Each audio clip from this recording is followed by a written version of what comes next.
Welcome to Spotlight Sessions, where we shine a What's light your on story? incredible. What does accessibility mean to you? What's your mission?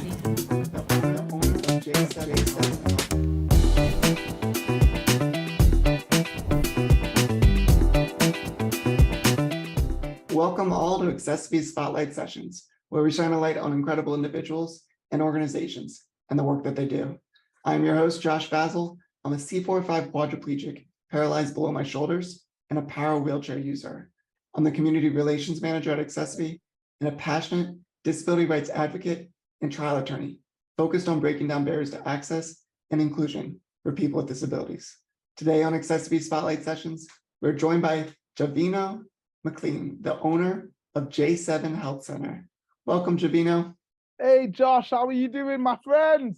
Doing great, and I know you're going to bring the energy. I love your personality and everything about you. You're a great guy. So let's dive right into everything about Javeno. Let's dive. Let's go.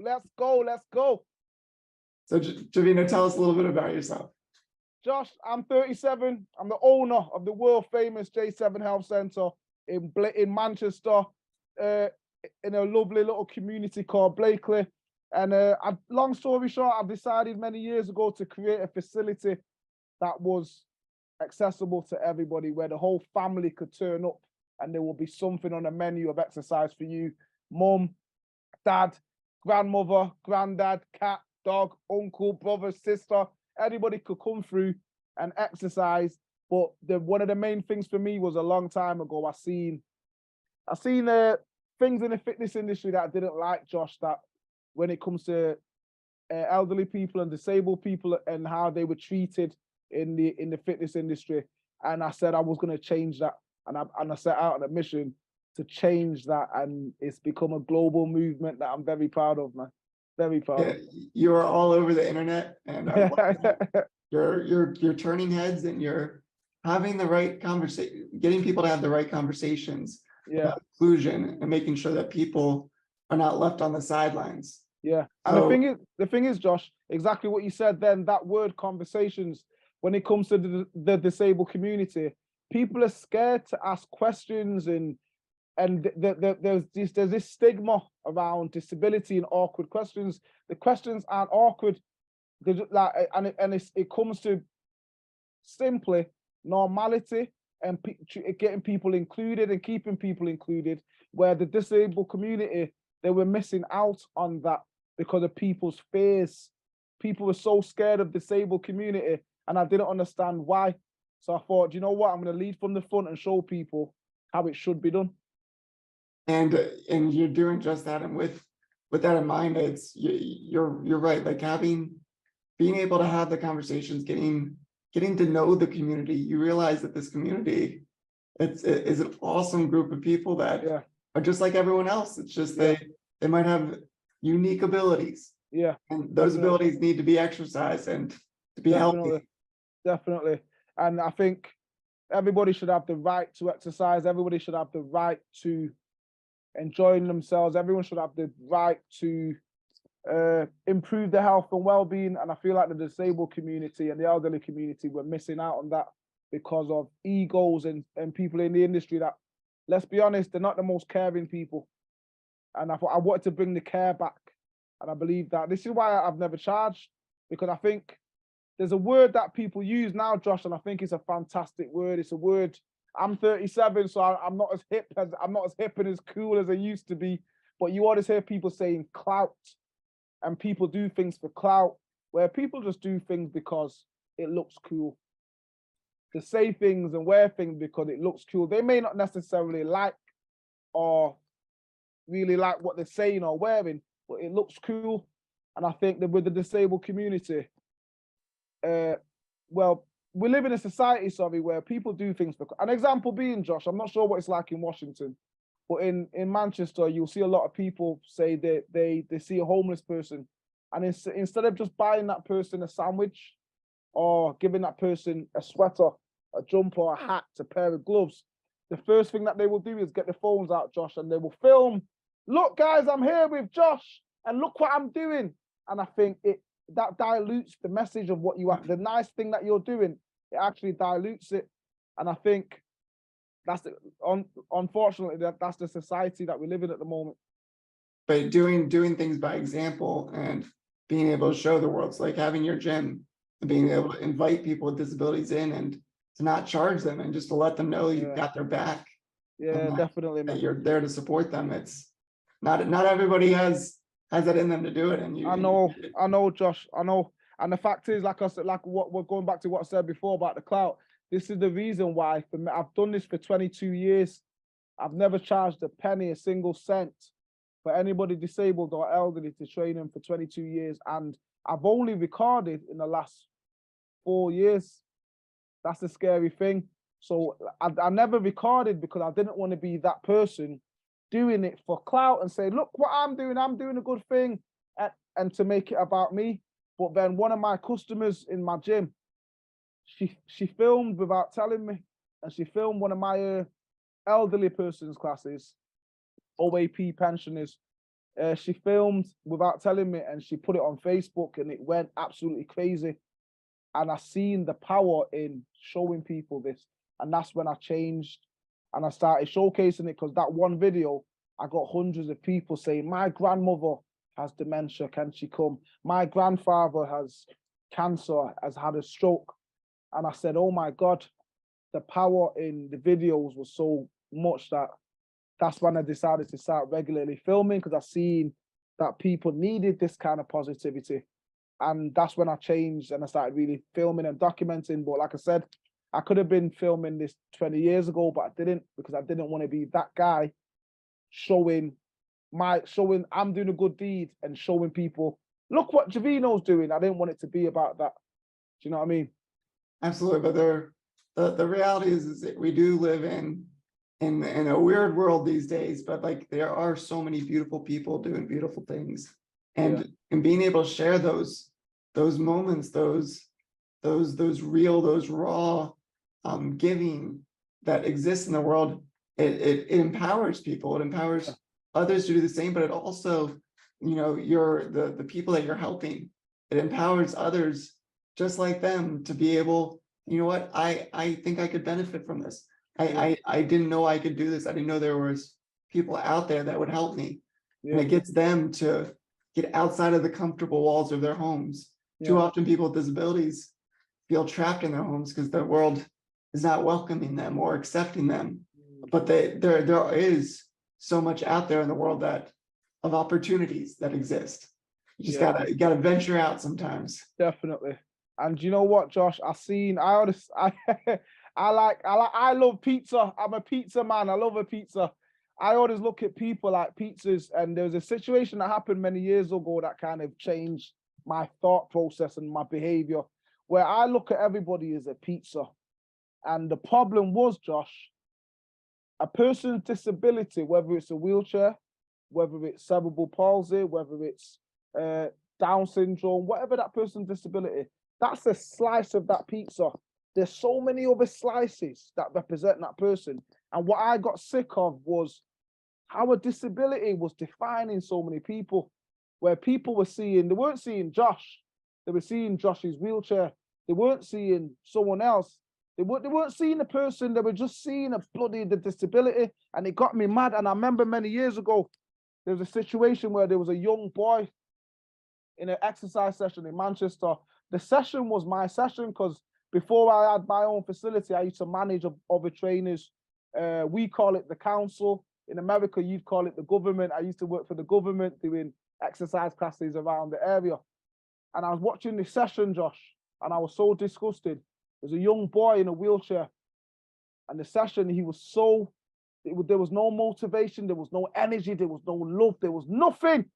And I'm watching the session, and when the trainer gave him a break, the trainer went outside to the toilet.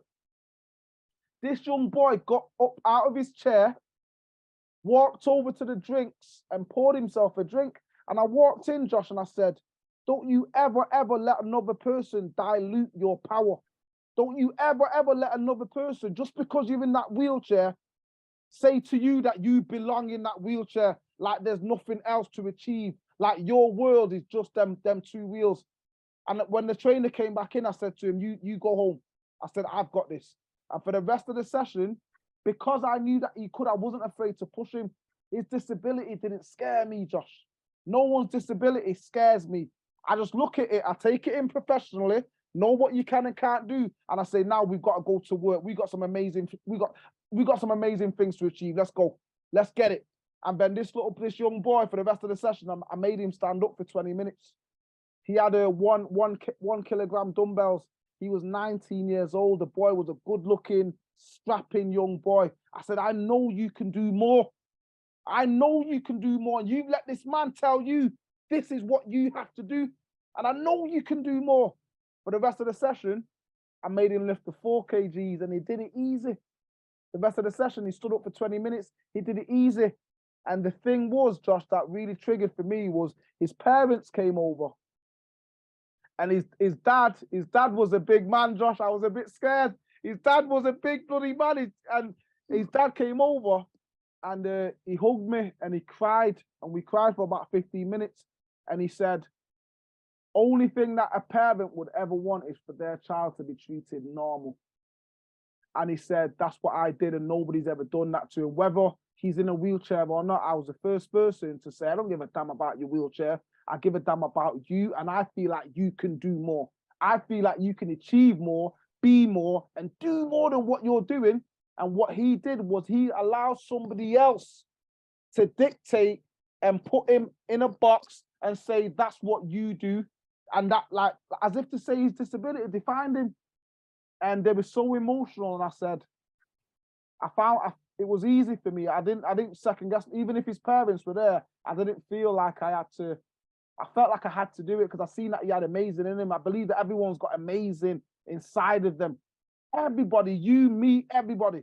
And I feel like I'm going to get it out of you, Josh. Do you know what I mean? Whoever you are, whatever your disability, there's something amazing and wonderful that you can do. And I guarantee I can find out. I may not do it on the first session, but I will find out and I'll find a way to make you do something that you never thought you could do. And it blew my mind how the parents reacted to me. And the fact it was, I didn't do nothing special, Josh. I just treated this boy normal. Do you know what I mean? Well, that's your pizza metaphor and approach life is a delicious way to see the world to go about it because it's welcoming. It's I know for me, some people have disabilities from birth, others have them later on in life. Disability is one of those things. It doesn't discriminate. It can happen to anyone at any time. But for me, I've now lived half my life in a wheelchair and half my life on my 2 feet. So 18 years old, I was a college tennis player and just in the ocean playing with friends, and a wave picked me up and dropped me on my head and shattered my neck. And the next 18 years now I've been in a wheelchair. But like you said, my personality, who I am, I'm still me. Yes, I might have a new set of wheels to get around to be a little bit more independent, but like my wheelchair is not me. I am me. And for someone to be able to see that and to be willing to accept that, like it's a much more, it's a safer space. It's a place that like, you feel like you can be a part of the world more so. And you know what, Josh, you're absolutely amazing. And I mean that from the purest part of me. Like, I don't mean it patronizing. And that's the problem. I think we live in a world where you, like you said, you've been in that wheelchair 18 years. You would have had so many people say patronizing things to you. And I don't think sometimes people don't realize in someone's quest to be supported, they can be quite rude or patronizing. And I think that's what disabled people have had for many years, is people patronizing and saying things that are not really the most encouraging. And I just feel personally, my personal connection with this is as a young athlete, and even now I'm still an athlete, growing up, it's the question of our masculinity, Josh, and I'll try and teach my 2 sons this every single day, where what is masculinity? Masculinity is such a thing where people don't know the definition. And growing up, a lot of young men and women are taught that masculinity is strength and this and how much you can bench press and deadlift. And I get that, but the disabled community have taught me strength is something that I one day wish to have the strength. Some of my clients, man, some of my youngsters with cerebral palsy, Down syndrome, some of them who have double amputees, some of them with cancer, terminal cancer, the strength that they show me every day, Josh, I'm in awe. I'm truly amazed. I've got, long story short, I don't want to name him. I've got a young man right now who's 46 years old. Like, me and you are similar ages, Josh. This man is 42 years old.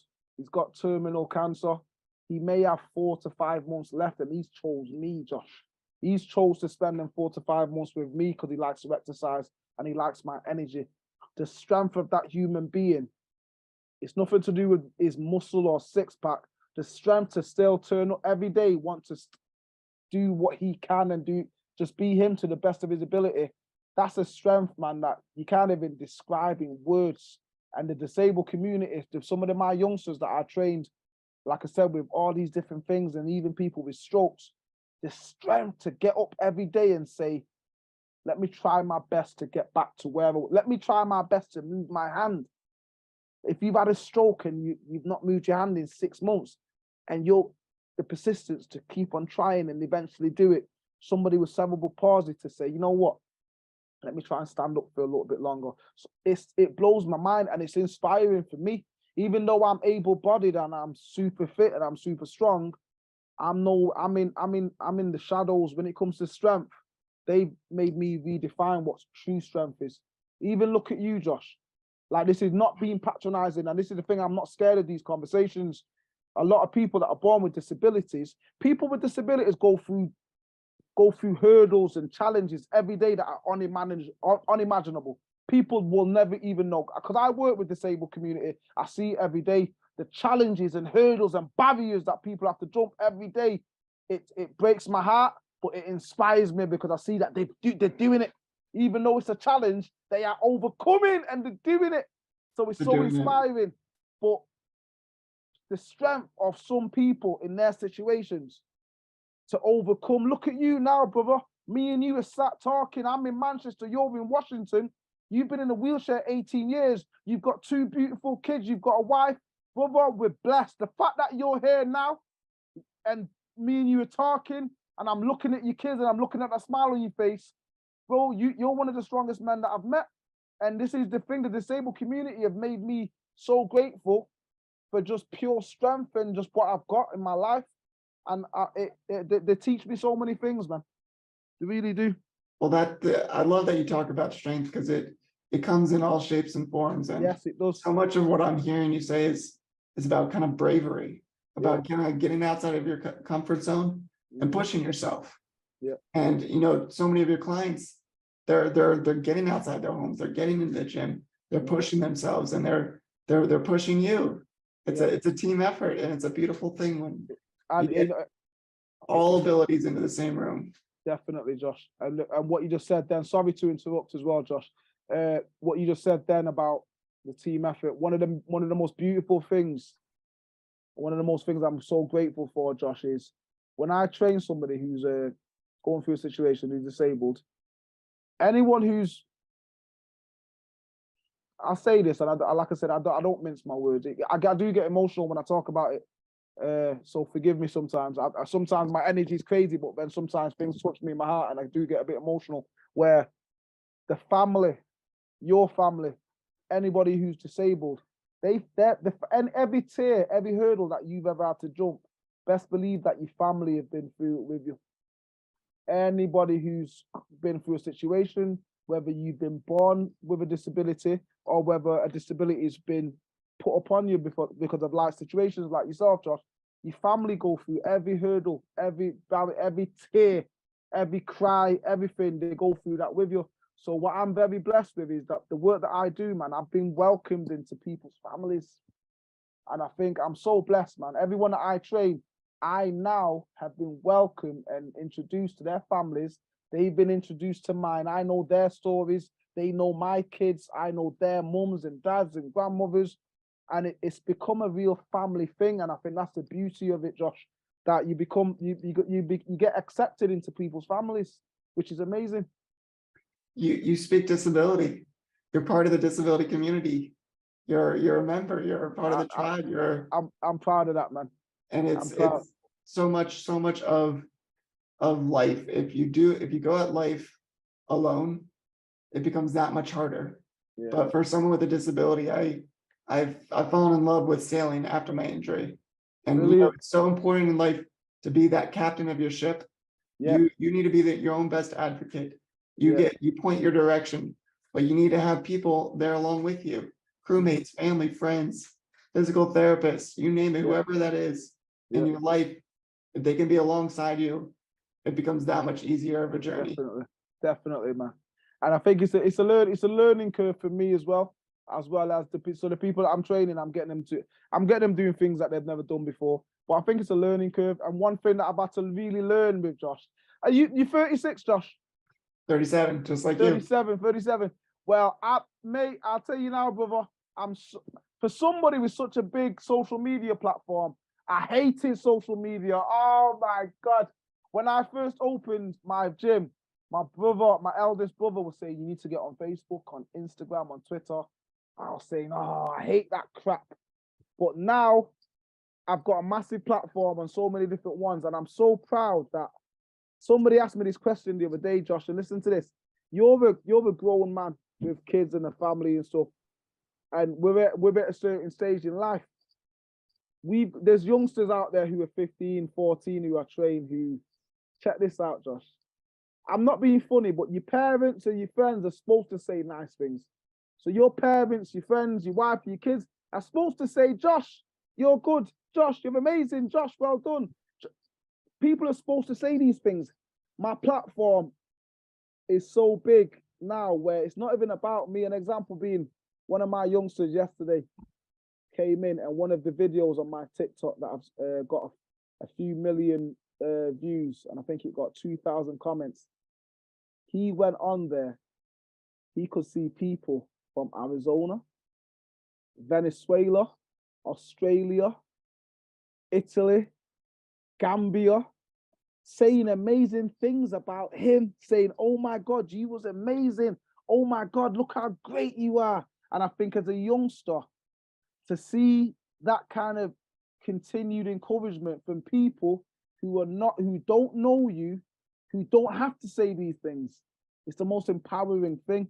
And he was on TikTok for hours, just looking at these amazing comments from people saying amazing things about him from around the world, man. And I think, how beautiful is that, Josh? You know what I mean? It's beautiful. It's beautiful, man. And I think I'm glad that social media has allowed that to happen for some people. Even though it is annoying every second, my phone ping, ping, ping, ping, ping, ping, ping, ping, ping. But it's amazing on the other side. Well, I gotta thank you so much, Javeno, for being here today with me. And it's a pleasure. And just, thank you for all that you do. Thank you, Josh. It was a pleasure talking to you. But one thing as well, Josh, we need to do this again. We need more time. We need to get at least an hour, because I want to talk to you again, man, because there's so much more to talk about. Let's do it. I'm in. Count me in. I'm definitely in. So, and then for our audience, thank you so much for sticking to the end with us on today's Spotlight session. And until next time, take care, everyone. See you later, guys.